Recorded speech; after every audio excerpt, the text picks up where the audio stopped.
A golden corridor flickers with torchlight. Yet in its silence a maid kneels, trembling hands sliding a tray of bread and cheese before the prince's door. She is a shadow in a palace of marble, while he, heir to the throne, sleeps behind walls guarded by arrogant courtiers who sneer at hunger and call cruelty discipline.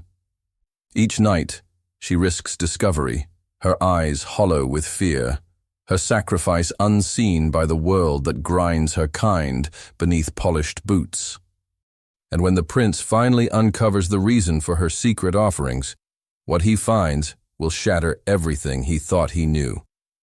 Before we begin this beautiful period romance story, tell me in the comments where you're listening from. I love knowing where you're joining me from. Night settled heavily upon Madrid, the kind of silence that clung to the palace after the last echo of music and laughter faded from its gilded halls.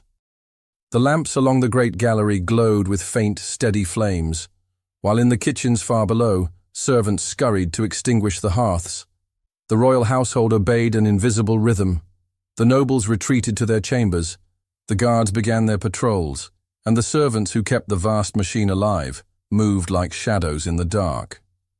Among them was a figure smaller and quicker than the rest, her face half hidden beneath a kerchief.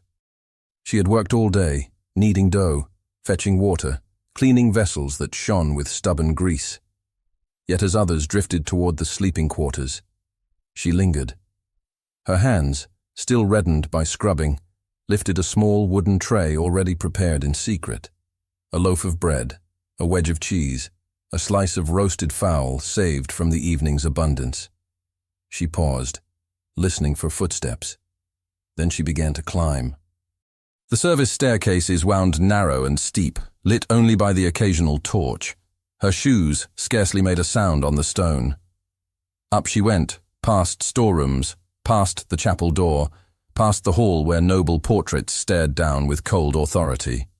Her breath quickened, though not from the climb. This part of her journey never failed to stir fear, because where she was going, she did not belong. The corridors near the royal apartments were not meant for servants at night. The floors gleamed, the silence pressed down like judgment.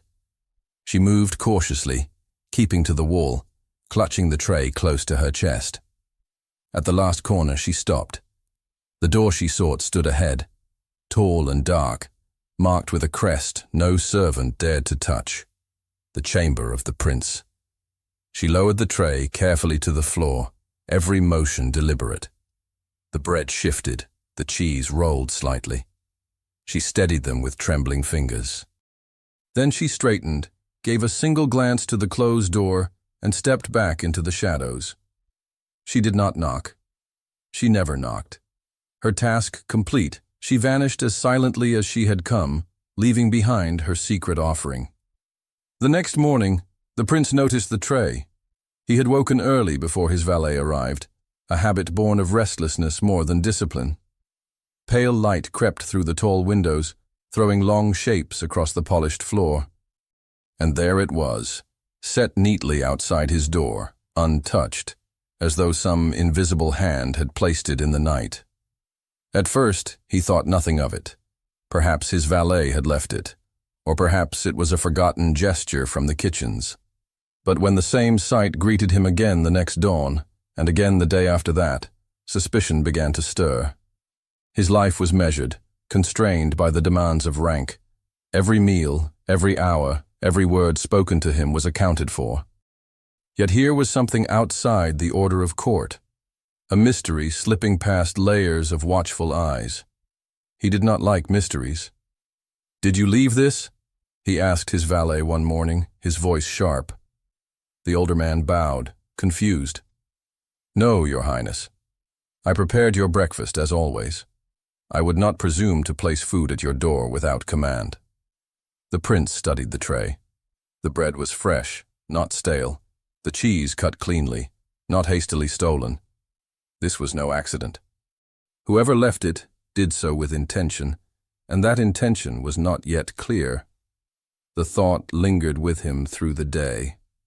At the council chamber, as ministers droned of taxes and conscriptions, His mind wandered to the quiet hallway outside his door.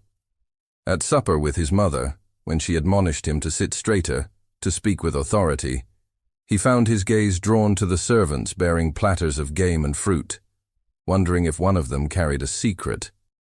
That night, he resolved to see for himself.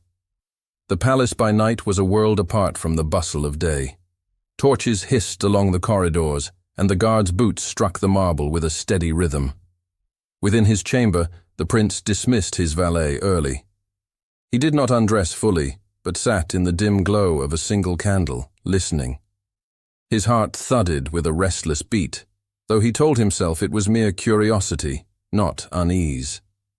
The hours stretched. From somewhere far below came the muffled clatter of pots being stacked, the laughter of servants finishing their labors. Then silence. Only the ticking of the clock on his mantle measured the passage of time. Midnight. A sound, the faintest scuff of shoes against stone. The prince rose noiselessly, moving to the door. He let his hand rest on the latch, waiting. The footsteps grew nearer, slow and cautious. Then a soft creak, the hinges of the outer door shifting as if touched by a careful hand. Through the narrow crack, he saw the shadow of a figure bending down. A tray came into view, lowered gently to the floor. In that moment, something tightened in his chest. It was not fear, nor anger, but a strange tension, as though the air itself had grown charged. He threw the door wide. The maid froze. Her eyes widened in shock, her face pale against the torchlight. The tray wobbled in her hands before she set it down quickly, as though completing the task might erase her trespass. For a heartbeat she seemed unable to breathe, unable even to move. The prince stood framed in the doorway, tall and severe in his nightcoat, his gaze fixed on her. Between them, on the floor, lay the tray, and neither spoke. The maid stands frozen at the prince's feet, the tray between them, with no possibility of escape. She did not run. Running would echo through the corridor and bring footsteps she could not withstand. She lowered her eyes to the polished floor, to the small tray between them, and gripped the edge to keep her hands from shaking. The silence wrote itself into her bones. "Forgive me," she whispered, and the words seemed too loud for such a narrow passage. "I meant no offense." The prince did not move. He stood like a question she could not answer. Candlelight from within his chamber spilled across the threshold and touched the hem of her skirt. She could feel the warmth of it on her ankles, ridiculous and human, in the middle of a danger that could undo her entire life. "Who sent you?" His voice was low, controlled. "No one." The truth was a blade. She dared to hold it with bare fingers. "It is my own doing." "Why here?" His eyes did not leave her face. "Why night after night?" She swallowed. If she spoke more than necessary, she would say too much. If she said nothing, she would betray herself with silence. "Because it must be night," she said, "and because day is crowded with eyes." A breath, his, not hers, shifted in the doorway. "And what do you expect to gain by this?" "Nothing," she said, and for a moment the answer steadied her. "Nothing at all." He considered her. She could not see judgment in his expression, only calculation, and that might be worse. His hand was still on the door, and she sensed that if he closed it quickly, a shout would follow and guards would come, and there would be no breath left to plead. Her palms grew damp on the wood of the tray. "You will return to the kitchens," he said at last, voice measured, as if testing how far control could carry him. "You will do precisely what you are assigned, and you will not come to this door again." The words struck like cold water. "Yes, Your Highness." She reached for the tray. He did not step back. He stood where he was and let her lift it from the floor, the bread and cheese at eye level for a brief, ridiculous moment. She did not dare look up. The scent of the candle, of beeswax and smoke, laced with the faintest hint of citrus from his chamber, something clean and unreachable, stung her senses. "Go," he said. She bowed, precise to the inch, and withdrew without turning her back upon him, the way one might leave an altar. At the end of the corridor, she took the corner quickly and vanished into a darkness she knew better than daylight. Her heart hammered a path down stair after stair, through a door that always stuck, along a passage where damp climbed the walls, past a kitchen silent under banked embers. Only when the noise of her own blood dimmed could she breathe. Behind the soot-dulled hearth, a scrap of cloth jerked with her exhale. She took the tray into a shadowed niche and pressed her forehead to the cool stone. Tonight had been too close. She had stood within a breath of the prince and lived. The thought made her knees weak. She hid the food where she always hid it when she could not complete her path. It would not last by morning, not in a place where hunger never slept, but she could not carry it back the way she came. Not tonight. She rinsed her hands quickly, as if washing away the touch of risk, and slipped into the narrow bed among the other servants, careful not to wake anyone. Eyes open in the dark, she counted each inhale to keep fear from becoming panic. Dawn would demand hands and feet and work, as if this night were nothing but an extra beat in the palace's heart. She would make it seem like nothing. That was the only way forward. When sleep finally took her, it was brief and full of doors. The morning woke the palace with a precision that felt like a command. Bells in the chapel shook faintly through the walls. Footsteps multiplied. Voices arranged themselves into duty.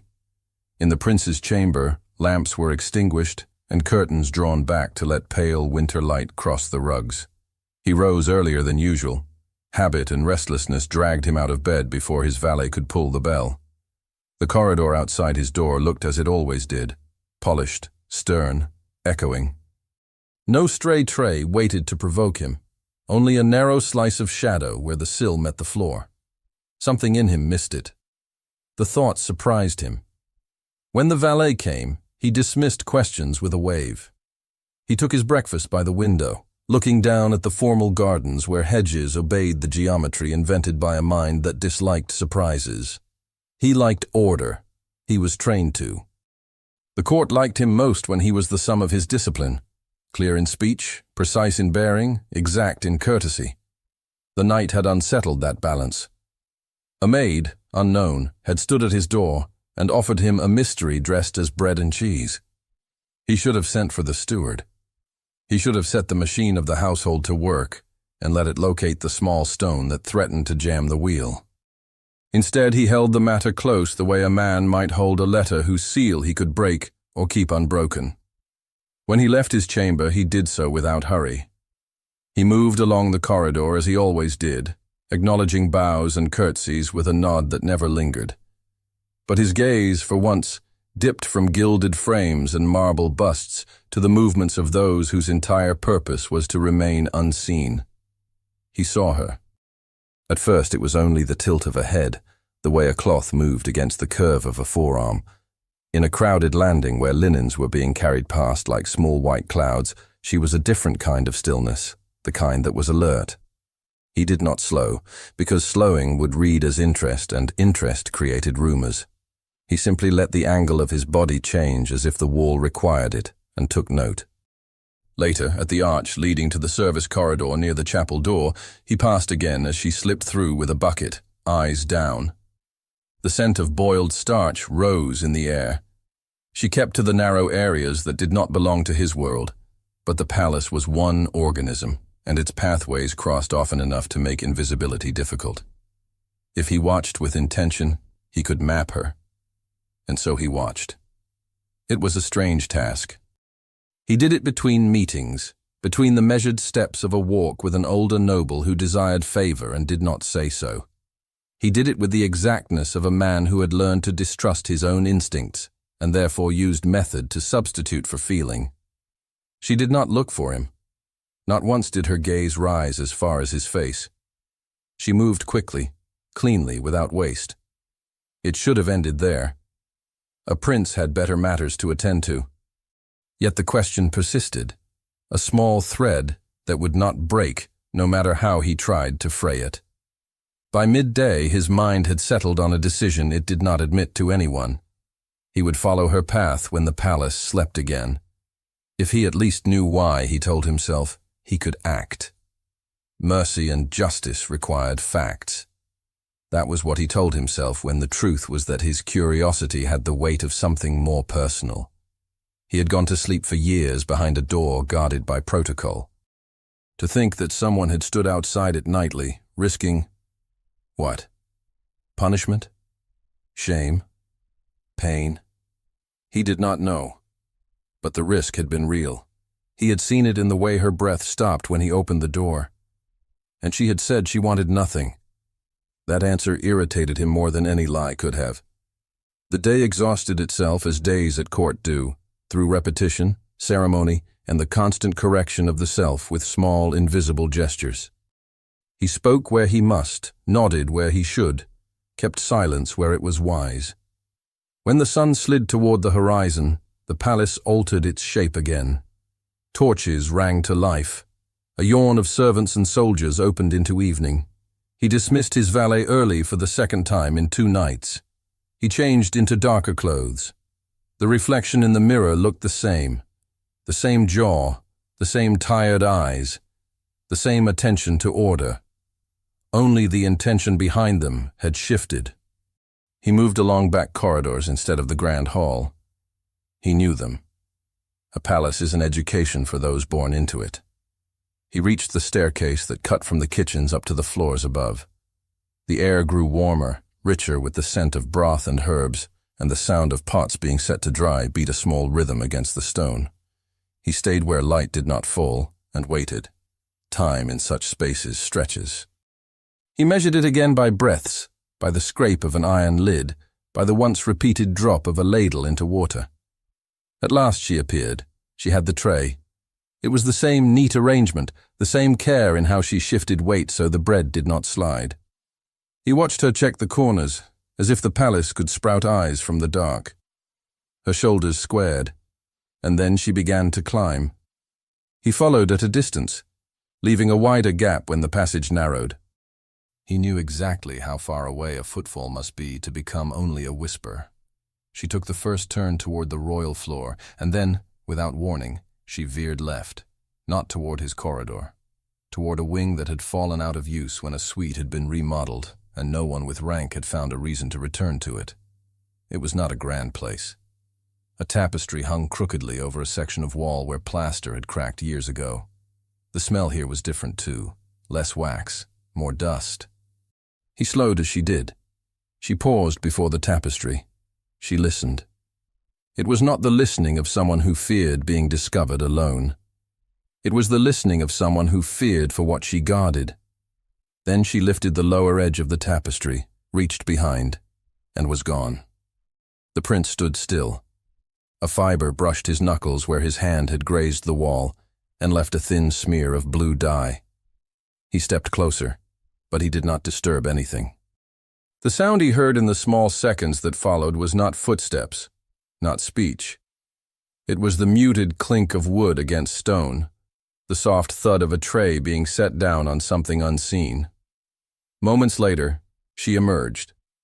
Her hands were empty. Her face was heavy in a new way. Not the fear he had witnessed last night, but a weight that comes when a burden does not get lighter with habit. She glanced to the right and left, lowered the tapestry, and drew her breath in as if sealing a chest. He did not move until she had gone. He did not follow her beyond that point. He did not call to her across the dim hall. He stood there with his back against the cold, rough wall and understood that he had been wrong about the nature of the mystery.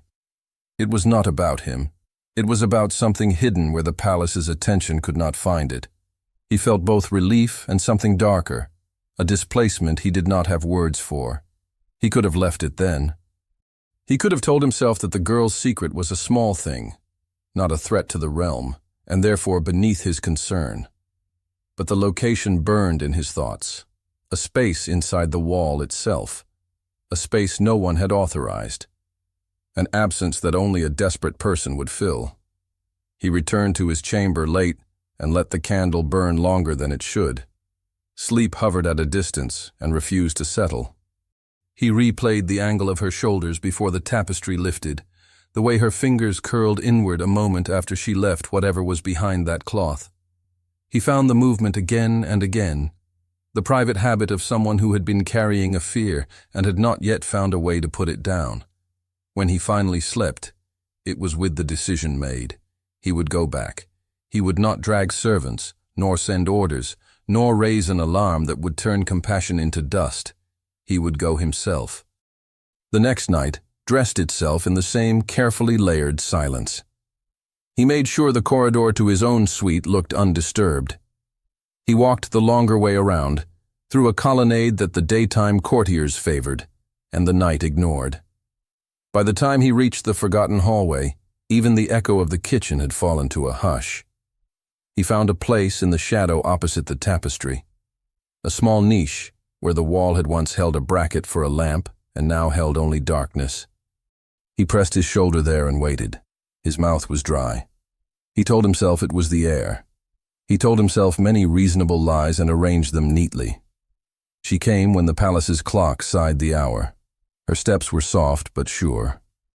The tray was less full than the first 2 nights he had seen it, a practical adjustment to the difficulty of carrying and concealment. He could measure the urgency in such small changes now. She paused again. She listened again. She lifted the tapestry again. In one movement she slipped inside. He followed. He had calculated the space behind the hanging would be narrow, little more than a maintenance gap or an abandoned passage. He had not expected the feel of it to be so immediate. The wall embraced the shoulders. The air smelled of plaster and something stale, a life held back from sunlight for too long. The light was the thin kind that bounces from a carried candle and has no source within itself. He kept a pace that made him disappear into the rhythm of her actions. She did not sense him, or perhaps she sensed everything and had decided the risk lay in what lay ahead, not behind. The space opened into a small chamber no larger than a storage cupboard. The stones there had bled heat all day and now released it in a slow, tired way. He could make out a shape on the floor, a pallet or blankets rolled and unrolled. He could see a cup on a crate. He could see the shadow of the tray in her hands lifting from shape to shape like a word whispered across a sleeping face. She crouched. She set the bread down with care, and the cheese, and a small paper-wrapped parcel she had slipped beneath the loaf to hide it. Her hands moved with a tenderness that did not belong to routine. The prince stopped just inside the opening. He stood in a sliver between the wall and the scene and let his breath obey the space's need for quiet. He heard it then. Not her breath, not his. A third pattern of air, the slow pull and release of someone trying to sleep through hunger or pain or fear. It was too steady to be an animal, too human to be anything but what it was. It carried the kind of restraint that people learn when sound can bring danger. It shifted, and the blankets made a sound like paper being folded. The maid reached out and placed her palm on the lump of fabric from which the sound came. "Eat when you can," she said softly. Slowly. "There is time tonight." The prince felt the heat in his face change direction, as if shame had its own temperature. He had followed to find a crime or a folly. He had found intention that his world would name a crime, and his heart could not. She rose. She turned. Her eyes met his not because she was looking for him, but because he occupied the doorway she had to pass through to leave. In that instant the space shrank, and the knowledge that someone else breathed within it drew tight around all 3 of them like a cinched rope. He put a finger to his lips. She did not scream. For a heartbeat, her body readied itself to fly backward into the chamber and put herself between him and what lay inside. He saw the small calculation in her pupils. He saw the separate pull of a different impulse. To plead. "Do you see?" she whispered. It was not a question and not an explanation. It was an acknowledgement that he had eyes, and that something within him might have been changed by using them. The shape in the blankets stirred again, weakly. A hand, a single hand, reached for the cup on the crate and missed it by an inch. Everything in the prince stiffened with the neat habit of rescue. He took 1 step forward and then stopped, because if he crossed into the light, her secret would be no longer a secret even to himself. He would have to name it in words that turned mercy into rebellion. He stood instead and let his throat work once, twice, and found no words that would not do harm. "Tomorrow," he said. "I will be here tomorrow." Her breath caught, not with relief, with a fear that had learned to distrust hope. He stepped back into the narrow hall, giving her room to leave, and held the tapestry aside. She slipped through, small and swift, and together they lowered the fabric until it lay as it had before, an ordinary curtain over an ordinary wall in an ignored part of a palace that imagined itself entirely known. They did not speak again. They would not agree on what had happened if they tried to define it. The prince pressed his palm flat against the stone after she had gone, feeling the faint radiance that meant a life was breathing on the other side. It warmed the center of his hand. He could not undo what he had witnessed. He could only imagine what would follow if he failed to control who else might witness it. The palace learned secrets the way a forest learns fire, fast, through small, dry connections. One careless word, one curious glance, one slight misplacement of a tray, and the whole scaffolding of silence would burn. He drew a breath that felt like a decision. In the darkness behind the tapestry, a small sound came again, then steadied, the quiet rhythm of another's survival drawing its line through the night. The prince discovers that the maid is secretly feeding a hidden figure within the walls of the palace. He did not return to his chamber at once. He stood with his palm pressed to the stone until the warmth faded from his skin and the line of his breath found its old rhythm. The corridor beyond the tapestry remained quiet, an ordinary stretch of wall claiming nothing. In his chest, something argued for the clear road. Wake the guard, order a search, call it loyalty. Another voice, older and lonelier, said that sometimes duty begins with silence. He chose silence. On the walk back to his rooms, he rehearsed sentences he would never say in a council chamber, words that admitted fear without shame. Words that allowed tenderness to exist inside a palace that prized restraint. By the time his hand closed around his own door, those sentences had already been sealed away. What remained was a single promise he had given without thinking. Tomorrow. Inside, the chamber's air felt thinner. He dismissed the valet with a nod he had practiced since boyhood, let the candle burn lower, and stood by the window. The gardens below were a geometry of sleep. He could not convince his thoughts to align themselves so neatly. He saw again the failed reach of a hand toward a cup. He saw the maid's palm settle over a mound of blankets, as if her touch could quiet the world. He had not asked who it was. He had not needed to yet. The truth had the shape of a human body and the weight of a risk that would crush her if released in the wrong direction. He slept only when the candle gave up. Dreams came as a procession of doors that would not open or would not close. Dawn arrived with bells that felt sharper than usual. The valet's quiet efficiency restored the room to order around him. He let himself be dressed and endured the small fuss over a nick on his knuckle left by the tapestry's rough edge. No one asked where the blue trace of dye had come from.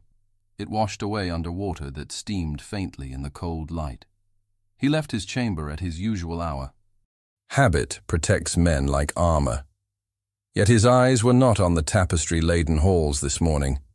They were on the seams, where the palace hid its labor, the joints of doors that led to service passages, the corners where brooms stood, the narrow stairs that climbed without glory. He carried his decision with the care of a breakable thing.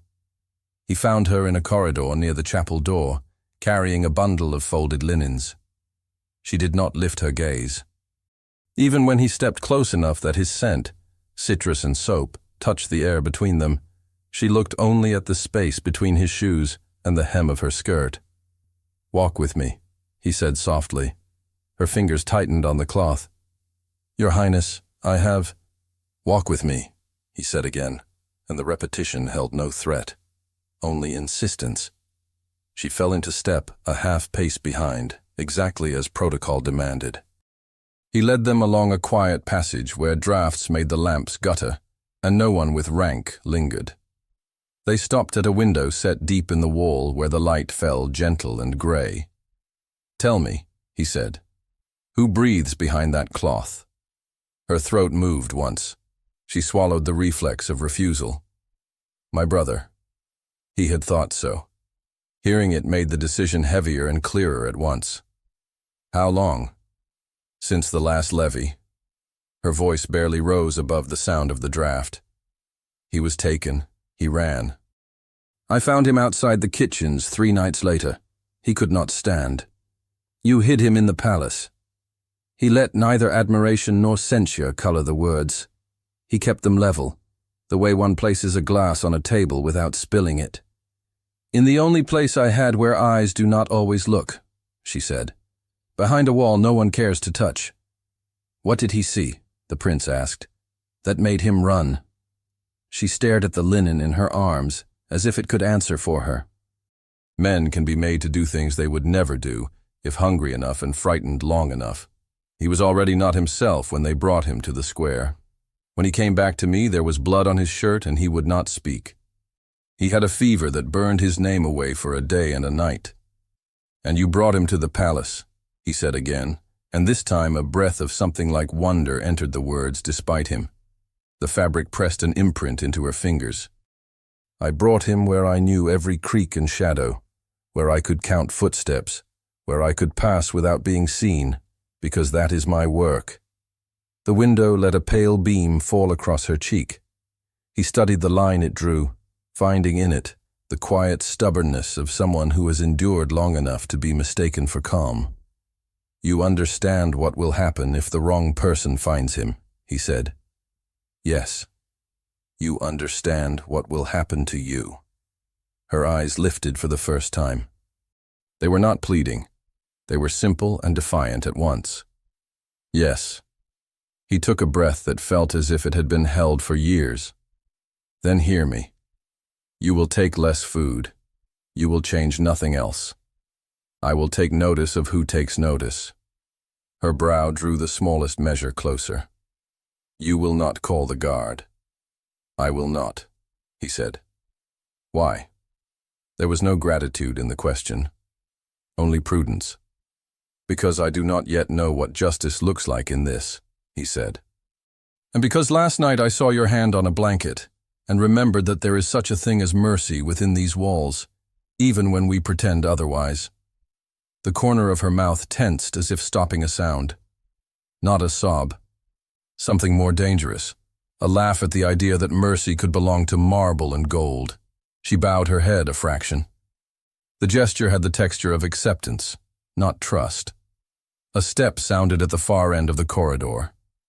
She shifted the linen higher instantly and took a pace backward that returned her to her role.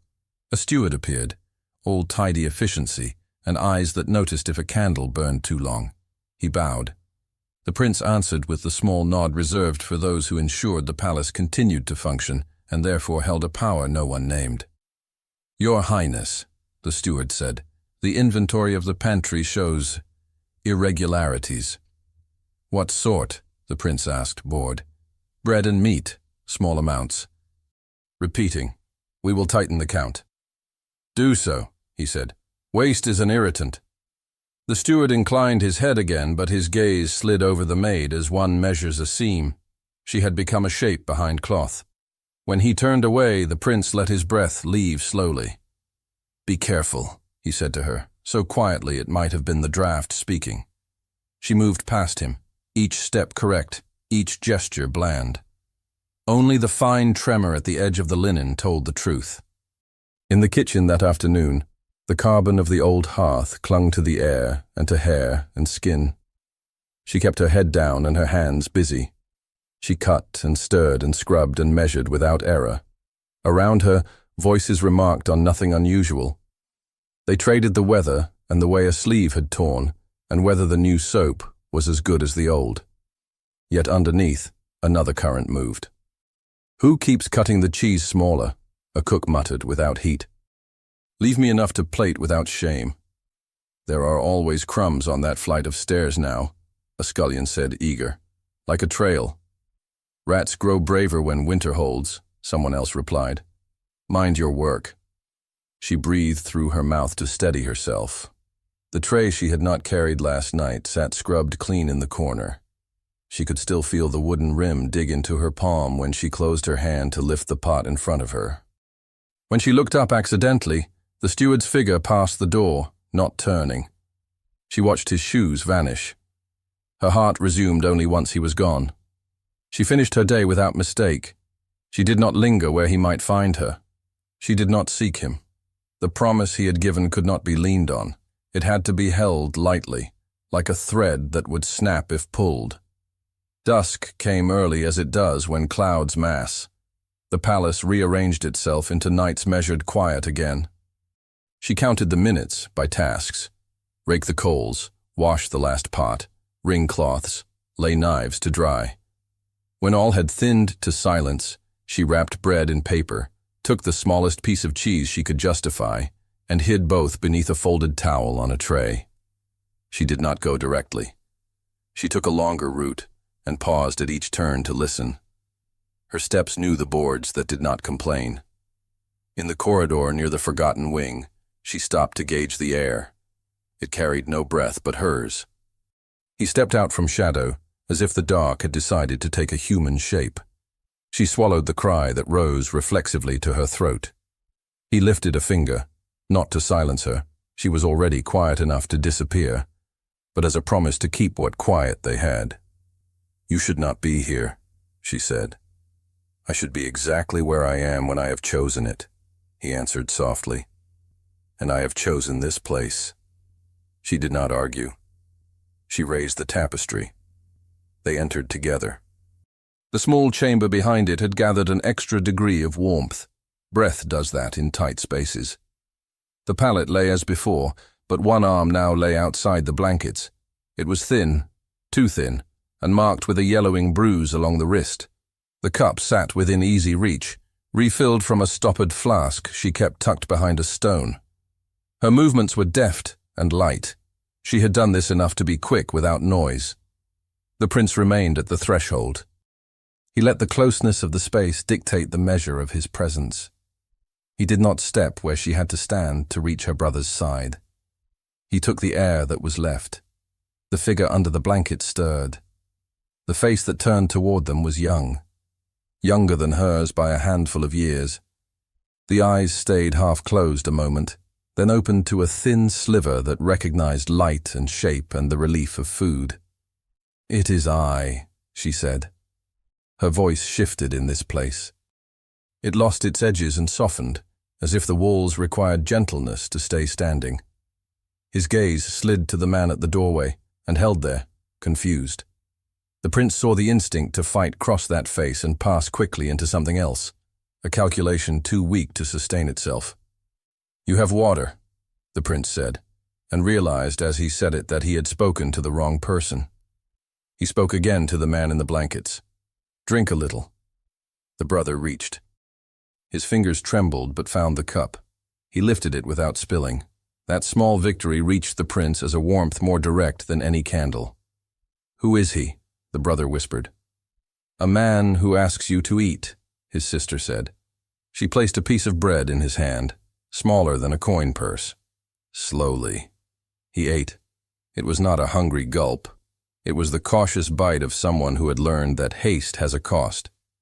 He let the bite sit on his tongue, then swallowed as if teaching his throat a lesson it had once known.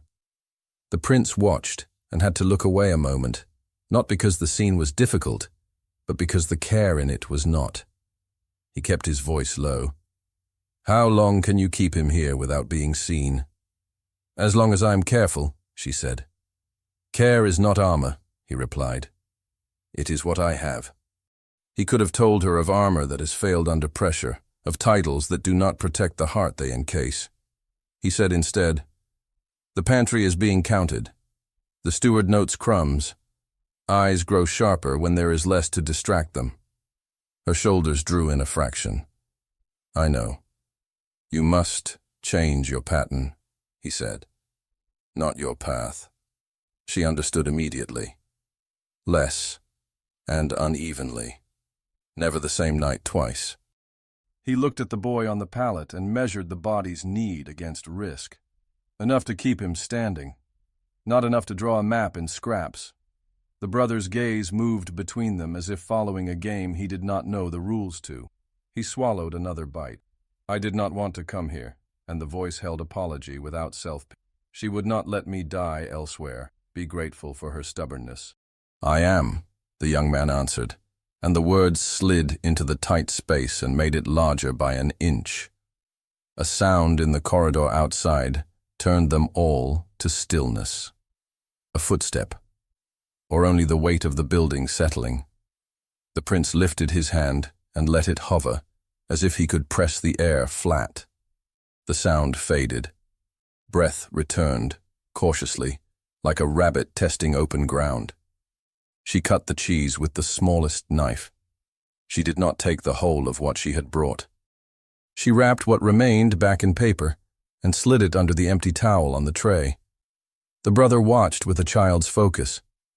When his eyes closed again, it looked like sleep earned, not collapse. We have the night, she said in a whisper that could have been mistaken for prayer. We have this night, the prince corrected gently, and less of the next. If anyone asks questions, say nothing. If you must speak, speak simple and short. I will say enough for two. Her breath caught again at that. He had not expected the effect. He had spoken as a man who could afford to take blows. She heard him as a woman who could not afford to let him. Do not do anything foolish, she said. I have begun already, he said, without humor.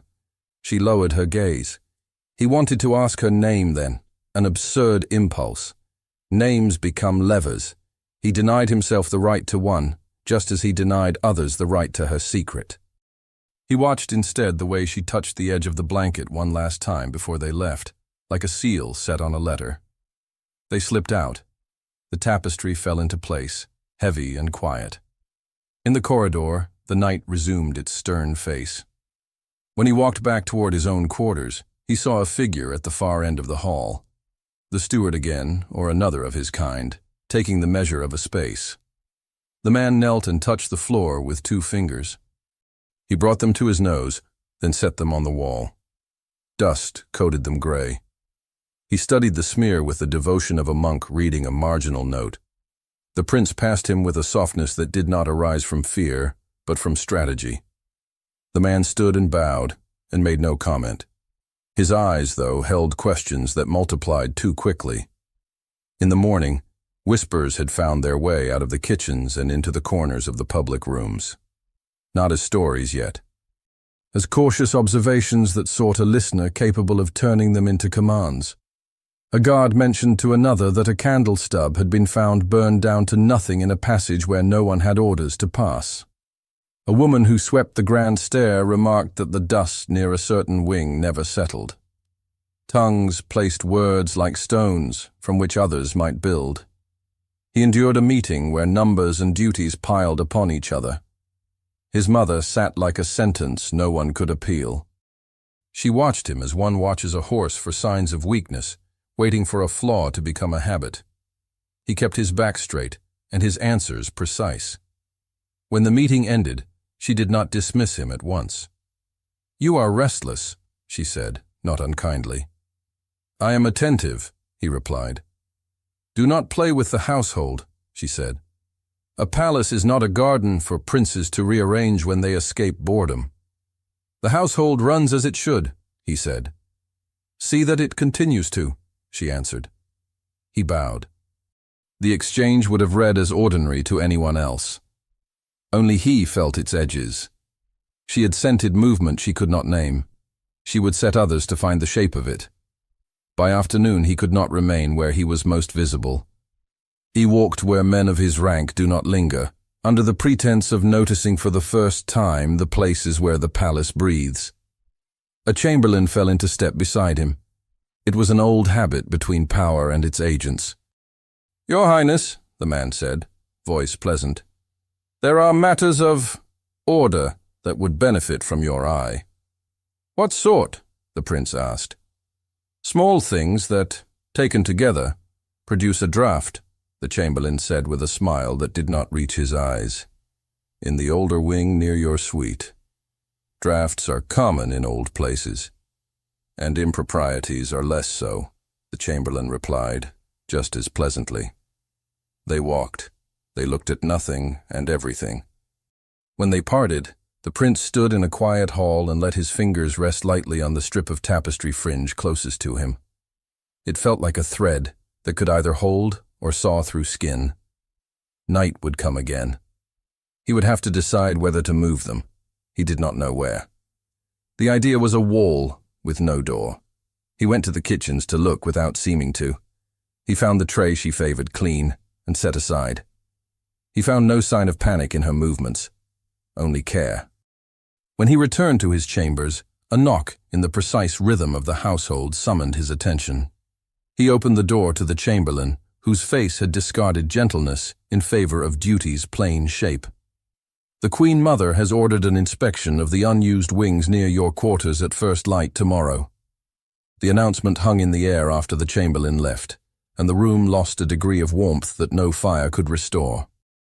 The prince stood still in the center of his chamber until the candle's flame steadied. "First light tomorrow." The words turned into counting, hours, not days. He went to the window and found the sky a flat dark that gave nothing away. He had told himself there would be time to think, to plan, to choose between bad paths and worse ones. Now time had been folded small and set before him like a test. He remembered the small chamber behind the tapestry, the breath of a person near sleep, the way her hand had settled on the blanket, as if it could teach the world gentleness. He remembered the steward's eyes measuring dust.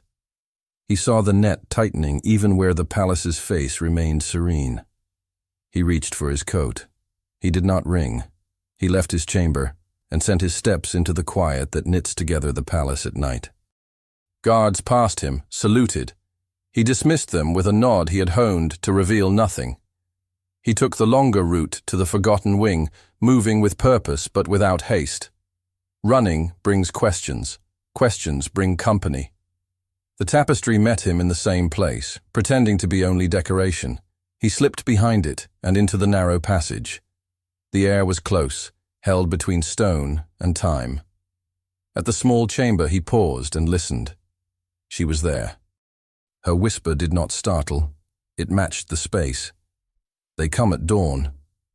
"I know," he said. The candle showed her face. Tired, set. She had pulled her brother's pallet tighter against the warmest part of the wall. The boy's eyes were open and filmed with fever, but his hand found hers on the blanket without looking. "We cannot move him far," she said. "He cannot stand long. He burns and shivers and burns again." "If you carry him now," the prince said, "the odds of meeting someone are greater than the odds of mercy finding you." Her lips pressed together. That was the calculus she had done already. She waited for him to offer something else. He had nothing but his own decision. "I will try to delay them," he said. "I will try to misdirect. If we fail, I will stand between you and what follows." "Do not place yourself there," she said, a quick edge under the whisper. "They will call it folly. They will say you have lost respect for order." He almost laughed quietly at the thought that her care for him would be the thing that undid them. "They say many things," he said. "Tonight, I will decide which words matter." Her breath caught and steadied. "He will cough," she said. "In the cold he will cough. I will try to keep it quiet. Give him water whenever he wakes," he said, practical to keep fear from deciding his tone. She held the cup near her brother's mouth. The boy drank in small, learned swallows. His gaze drifted past the prince and then returned, as if the figure in the doorway were a trick of light. "Do you trust him?" he whispered.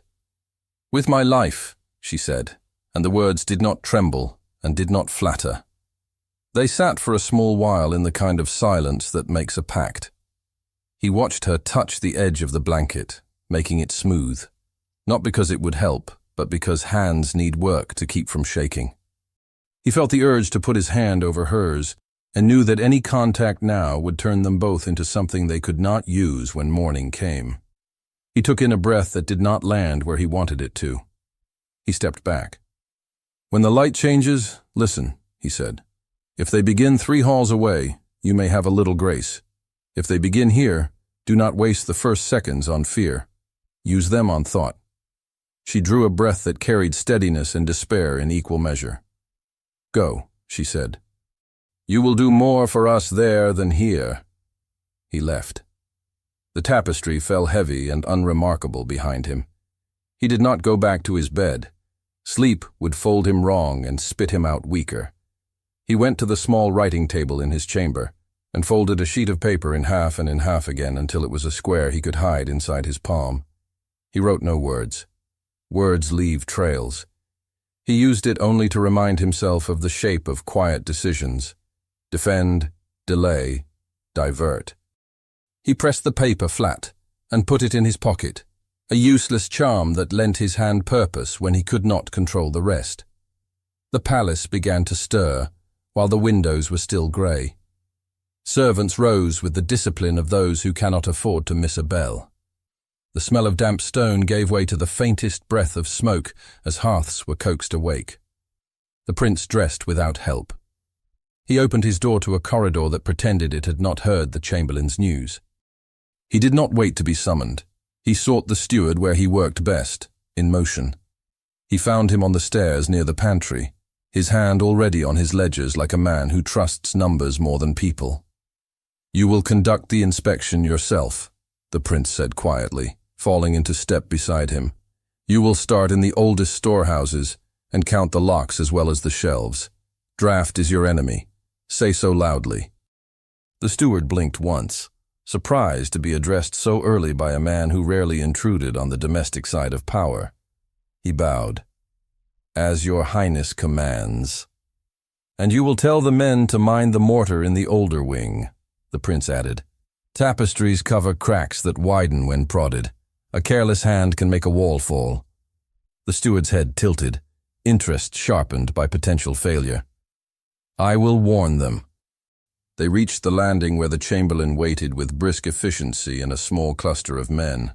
The chamberlain bowed. "Your Highness," he said with satisfaction, "you honor us with your presence." "I prefer a palace without drafts," the prince said, as if the inspection were his idea and his whim. "Then you will be pleased," the chamberlain replied lightly. "We will leave no corner comforted by neglect." The prince saw the way he used the word corner and understood the shape of the man's suspicion. He smiled without showing teeth. "See that you do not wake old stones into anger." The party moved.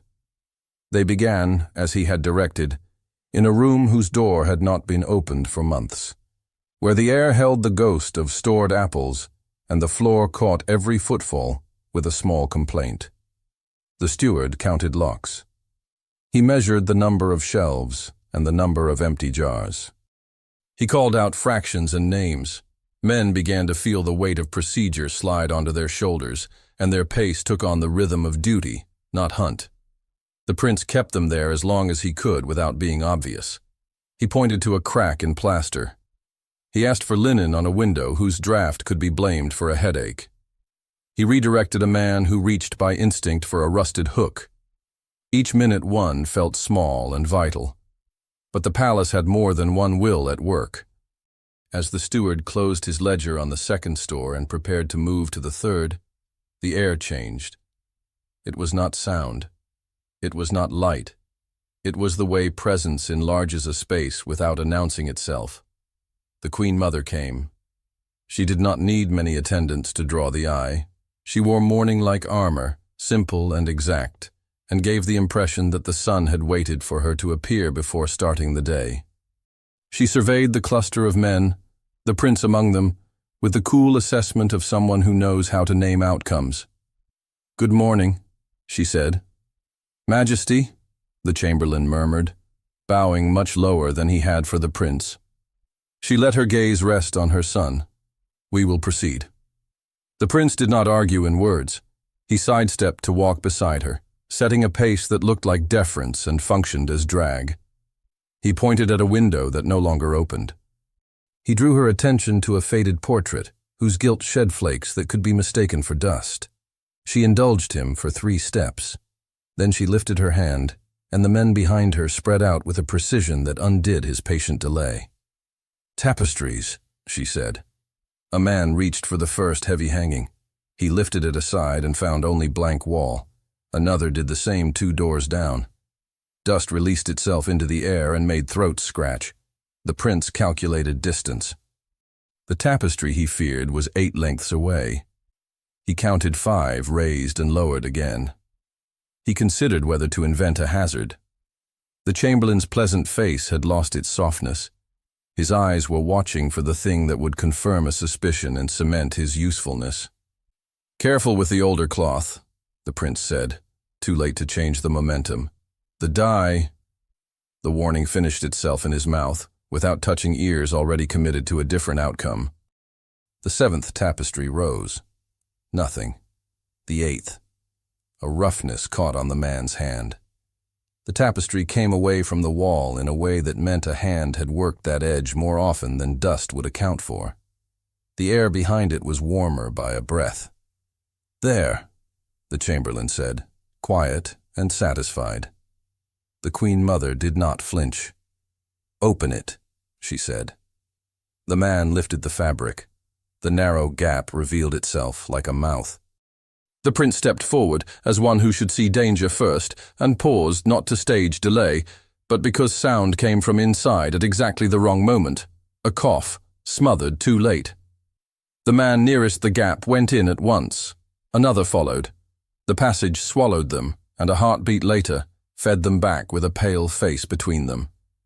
The maid stumbled over the threshold with her hands raised not in surrender but in supplication. Her dress had collected dust along the hem. Her hair had loosed its tie. Behind her, a second pair of men bent to lift a body that was more bone than weight.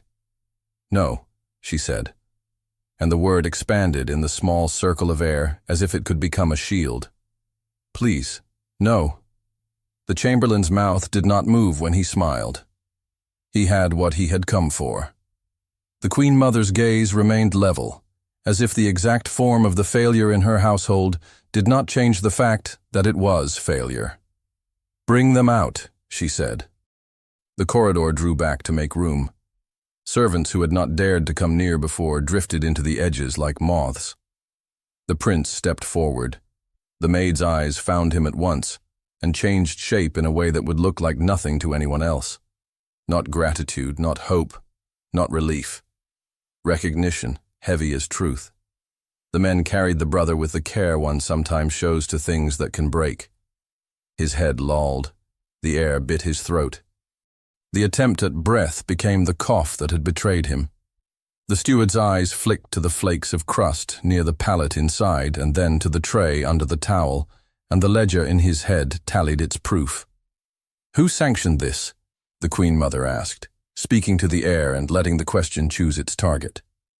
"No one," the maid said, voice shaking and steady at once. "I did what no one would permit." The chamberlain's gaze slid toward the prince in a movement small enough to deny if challenged. The Queen Mother ignored it. She studied the maid the way surgeons study the place on a body where a knife must go if it is to end pain. The corridor waited without breath. "Take them," she said at last, "to the great hall." The hall received them with the cold dignity of stone that has echoed too often with voices that decide fates. Guards took their places with the boredom of habit. A handful of officials appeared as if conjured by the scent of scandal. The steward settled at the edge, ledger against his chest, suspicion turned into data, and therefore into comfort. The maid stood with her brother's weight sagging against her, until a guard, to his credit, eased the boy to a seat. She stayed beside him, one hand on his shoulder, as if reminding him of the shape of the world. The prince stood opposite the Queen Mother. The chamberlain placed himself at a respectful angle from power, close enough to be seen, far enough to avoid blame's first splash. "Explain this," the Queen Mother said, as one might say, "begin." The maid's mouth opened and closed. Speech fled to the back of her throat. and could not be coaxed forward by will alone. The prince drew in breath. "I will begin," he said, and the pronoun altered the room. "No," the chamberlain said smoothly. "Majesty, the inventories have shown a clear pattern of—" "Be silent," the Queen Mother said without turning her head. And the chamberlain obeyed as if a hand had closed his lips. The prince stepped into the space those words had opened. "This began with hunger," he said, "and with fear. A young man was taken under levy. He fled. His sister found him. She chose the only shelter she knew, which was the place where she could count shadows and footsteps." "You speak as if the palace were a kindness," the Queen Mother said, tone dry. "I speak as if human beings live inside it," he said. The officials shifted, uncomfortable. The steward looked down, numbers suddenly insufficient. The Queen Mother's eyes narrowed. "And you? What place do you inhabit in this story? The chamber which sheltered this crime lies near yours." He did not drop his gaze. "I discovered it 2 nights ago." "You discovered it," she repeated, every inch of calm intact, "and did not act." "I acted," he said. "I did not call soldiers, because what they are trained to do is not what mercy requires. I chose to watch, to understand, to prevent harm where I could. Today I tried to delay your search to give me time to find a better path. I failed at that. I will not fail at what comes next." "Which is?" she asked, as if the word itself were a blade offered hilt first. "To ask that we answer a question before we punish those who were crushed by it," he said. "What is the value of a body to a crown? Is it only the weight it can carry in war, or is it the life it holds in peacetime? He is a boy. She is a servant whose crime is love in the form of bread. I stand before you not to deny the breach, but to deny that only one kind of justice exists." Silence, then. A true silence, the kind that drops into places where what is said cannot be unsaid. The Queen Mother's nostrils flared once. It did not register as anger exactly. It read as the recognition of a line being drawn where she had not planned one. "You speak of mercy from a position that cannot be punished as others are punished," she said. "I speak of mercy because the position I hold has punished me in different ways," he answered. A ripple moved through the small assembly, a murmur that was quickly hushed and that nonetheless acknowledged a door opening on a private grief he would never name here. The chamberlain found his opportunity. "Majesty, if we are to preserve order, exceptions cannot be paraded as virtues." "Order without pity is not order," the prince said, and the echo of the sentence surprised even him in that hall. The Queen Mother lifted her hand. The gesture condensed the room again into obedience. She looked at the brother with the cool gaze of a woman who has buried more than one soft thing so that harder things might live. She looked at the maid until that earnest, unlovely face blurred into the shape of all the women she had ever ordered, excluded for the sake of a principle. "When a thing breaks in a household," she said, "we do not burn the house to rid it of splinters." The prince's jaw clenched. "No," he said, "we gather the splinters carefully and ask why the wood split." She held his eyes. It lasted long enough for the chamberlain to shift and the steward to swallow and a guard to adjust his grip. Finally, she spoke with an evenness that cut and bound at once. "We will not make a spectacle of this. The boy will be held until counsel is taken. The girl will be dismissed from service and confined nearby until a decision is set. There will be no public sentence given here and now." The maid sagged a breath she had not committed to releasing. The brother's head lolled and lifted again, drawn toward the sound of a drink being set near his hand. The prince did not move. Relief at the absence of immediate cruelty did not satisfy what he had asked for. It did not matter. It was a door, not a wall. He bowed his head a fraction, acknowledging not victory, but the possibility of one. "Thank you," he said, and let the words land where they would. The Queen Mother regarded him with a complexity that might have been sorrow from a kinder life. "You will present your arguments to those who advise as soon as we are assembled," she said. "Until then, Ensure that no further improvisations take place under your roof. I will answer for all that has happened under it, he said quietly. See that you do, she replied. Guards moved without cruelty. They did not drag the boy. They supported him. One stood near the maid and did not put a hand on her. She put her palm against her brother's shoulder, a touch as light as breath, and looked once at the prince. It was not a plea. It was a recognition of a line that had been crossed in the open, and of the cost to him of stepping over it. He inclined his head. It was a promise, not a courtesy. The hall emptied in degrees. The chamberlain left with the air of a man who has gathered exactly as much rope as he can use later. The steward closed his ledger over dust that had become evidence and now needed to be rewritten in a kinder ink. The Queen Mother passed last, her attendants a small current behind her. The prince remained a moment in the space that had held judgment. He felt the stone under his feet, the cold weight of the building, the subtle shift of all the eyes that had seen him set himself in the path of a blow. He breathed once, deep enough to find steadiness again. Then he turned and walked toward the corridor that would lead him to whatever arguing a son could do within a kingdom that had its own unyielding voice.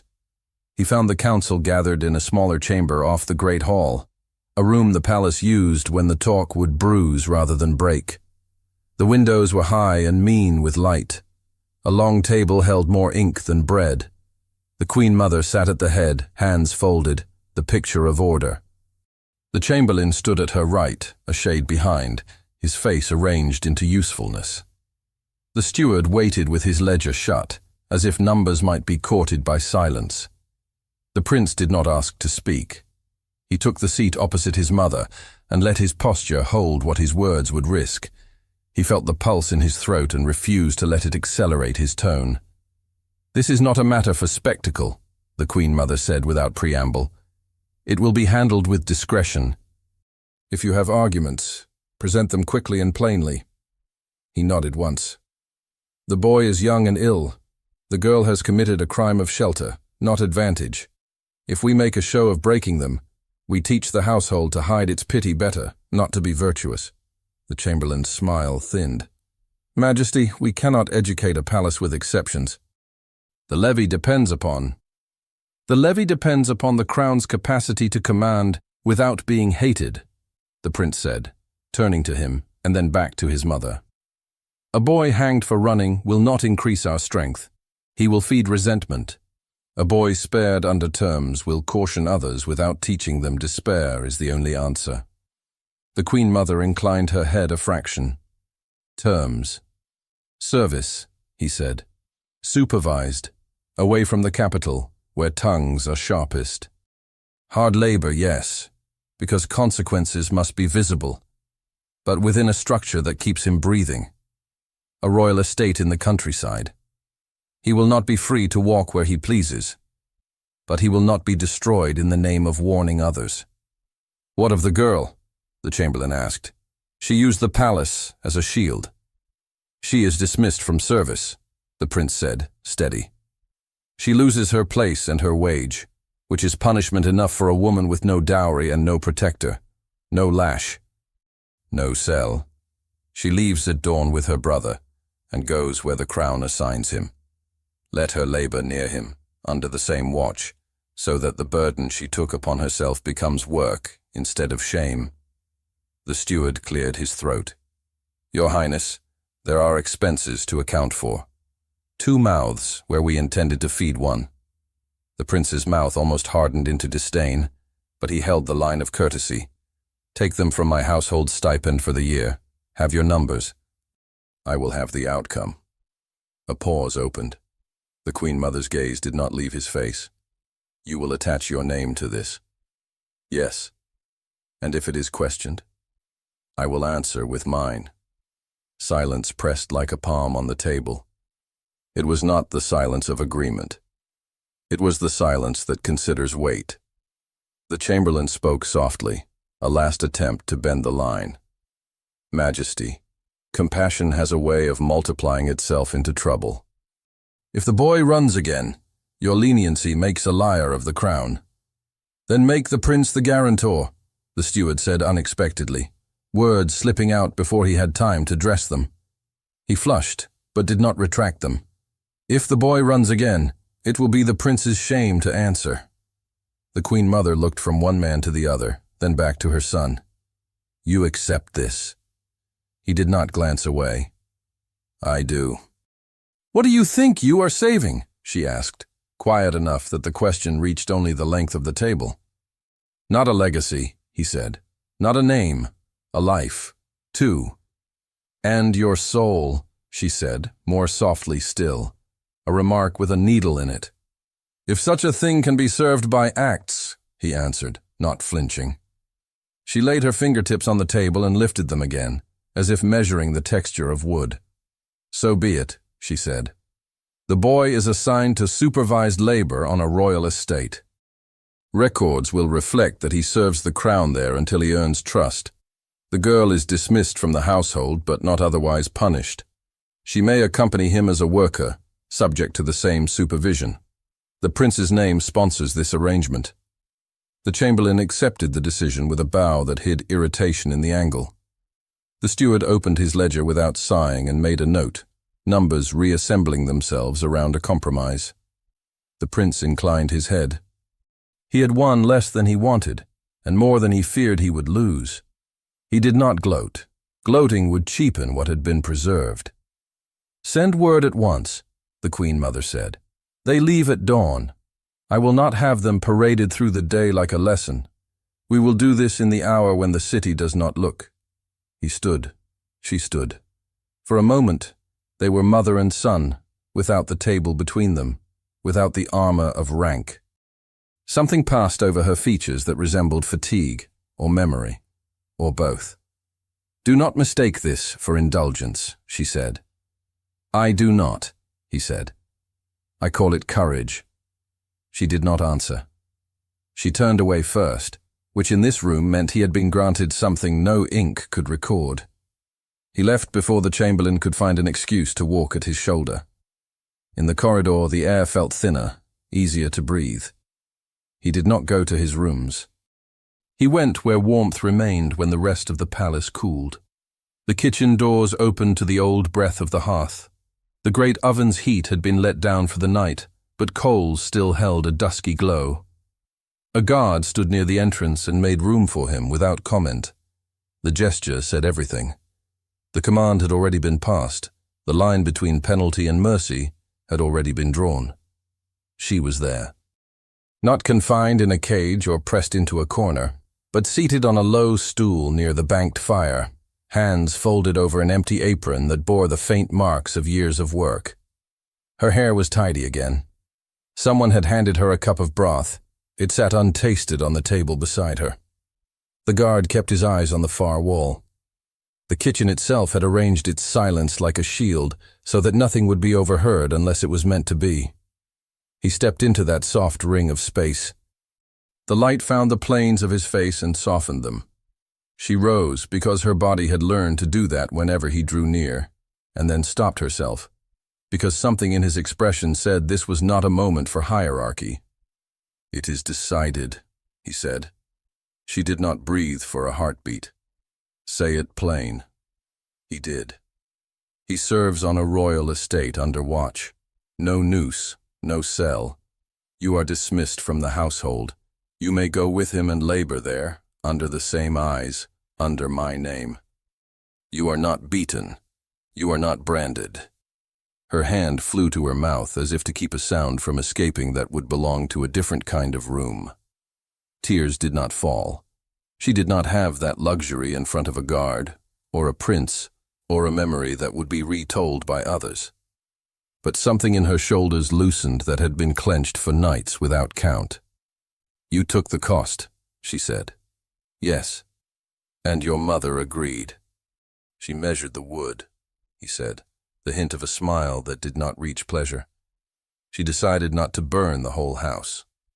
A breath left her, shaky and honest. She looked at the stool and then at him. He gestured. She sat. He did not take a chair.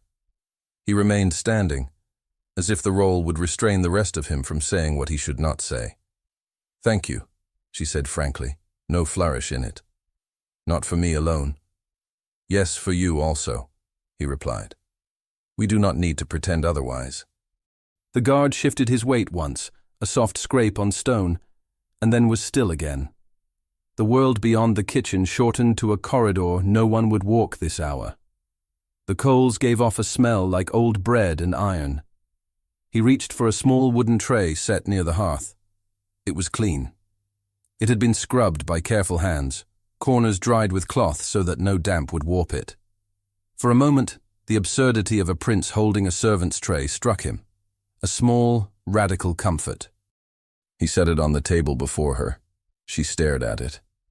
A memory rose between them fully formed, the weight of a tray between door and threshold, the silence that was not consent and not refusal.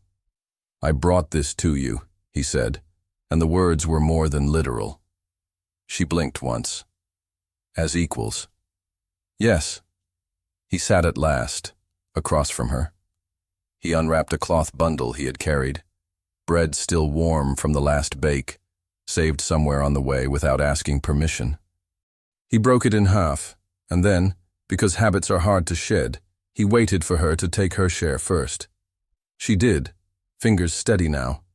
She held it a moment, as if the heat might steady what the day had shaken. He poured the broth from her cup into 2 smaller bowls and slid one to his side. They ate in silence for a few breaths, not because there was nothing to say, but because the act said enough. The taste of simple food is different when the mouth is not braced for judgment. When he sleeps, he looks like a boy, she said, soft, eyes on the low fire. In the day, the bones show. At night they hide. It is a mercy of light. I saw the boy, he said. I could not unsee him. She looked up. The expression on her face was complicated and devastatingly plain. Gratitude, restraint, the stubborn, careful pride that had kept her upright while she carried fear without dropping any of her other duties. Do you believe in fate? She asked. In choices, he said, and in the places they lead when we are not prepared. She nodded once, not convinced, not dismissing. The guard cleared his throat gently, a reminder that the hour would not stretch forever. Dawn waited behind a wall. I will walk you to the gate, the prince said. You need not. I will, he repeated, and the repetition carried a weight she could park her own insistence against. She stood. The tray lay empty between them. He lifted it and held it a moment longer than necessary, tempted to name it what it had become. He set it back down carefully, as if relinquishing an emblem to the person who had given it meaning. They walked together down the corridor. The guard followed at a respectful distance that pretended not to be an escort. Air grew cooler in the service passage and then took on the flavor of outside, the scent of damp stone, the iron tang that develops when a city is still asleep. In the small alcove beside the door, her brother waited, wrapped in a blanket, eyes clearer than they had been in the hall. A second guard leaned against the wall, alert without malice. The young man stood when he saw them. He swayed and steadied. He looked at the prince with a searching expression, as if trying to find a name that fit. Sir, he said, because he had no other word that would not taste false on his tongue. The prince inclined his head. You will work, he said. You will live. I will work, the boy said, and when he looked at his sister, resolve replaced some of the bruised humility. We will. She adjusted the blanket at his shoulder. The movement was so intimate and so ordinary that it hurt more than any speech. She glanced at the dawn gray beyond the gate, and then at the prince again. I have nothing to give you, she said, and meant the kind of token other stories would provide at such a juncture. You gave me a measure of myself I did not know I had, he said. Take the rest back with you. The look they shared then did not demand a future. It acknowledged a present earned by choices. The romance was not in promise. It was in recognition. He had risked his standing for a servant. She had risked her life for a brother. Their courage had recognized itself. He lifted a hand. He did not touch her. His fingers hovered a breath above her sleeve and withdrew. A gesture of restraint that contained all that could not be spoken, and all that had been. "Go with the first light," he said. "It is kinder." She nodded. She did not curtsy. That, too, was a change the palace would not record. The guard swung the small gate open. Cold air slipped in like a fact. She placed her hand at her brother's elbow and stepped forward. They crossed the threshold together. He remained in the alcove and watched them pass into the pale hour when the city holds its breath. The lane beyond was empty of citizens and full of small sounds. Cartwheels in the distance, a dog shaking itself awake, the whisper of someone sweeping a step.